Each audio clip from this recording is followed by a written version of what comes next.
Өмір сүріп иманды күнде өмірім соңғанша кешегендің балалы өткен бастан шалалы қарасам артқа бұрылып қарайды маған қадалып алдағы менің өмірім лепсіз өтетіндер айтшы әке бұл өмірде не нәрсе өтетіндерің ешіне себебі өмірім менің алда ақымақтың ақылына алданып досым қалма өмірге өмір жалға үмітке тағы үміт тәңірім сенің құлыңмын қарашы маған күліп қалғанда шамдай сөніп келмеске кеткен пенделер жүректердің жараларын уақыт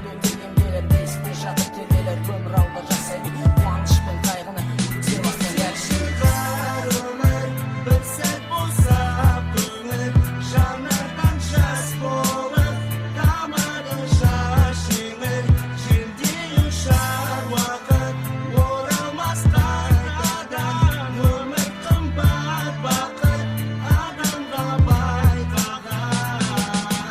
өмірі мені көктей басынан күндер өткеннің алаңсыз өткен күнге тебіреніп кетуден сыртынан тұрып сөкпенім қарап тұра біреуге сүйгенді солға үйреткенмен төменгі өмір менің жасым ән мен күй сарын сазым жүректегі толғанысты көп сөзбен бояп жазым ол күнде қайталанбас бош үйісті гүлге толы төрт жыл мезгіл секілді адамзаттың өмір жолы өмірі менің күзім көп жандардан үміт үзбей қалмас үшін солармен ағысына қарсы жүздім өмірдің өзеніне сенген соң өз өзіме жаңылмадым жолымнан кім сепседе жұрт көзіме өмірім менің қысым жасалған бұздан мұсу көзім жетіп көп нәрсеге түскенде біреу десін бірге салқын бірде жылы өмір деген осылай өткен күнге өкініп әуре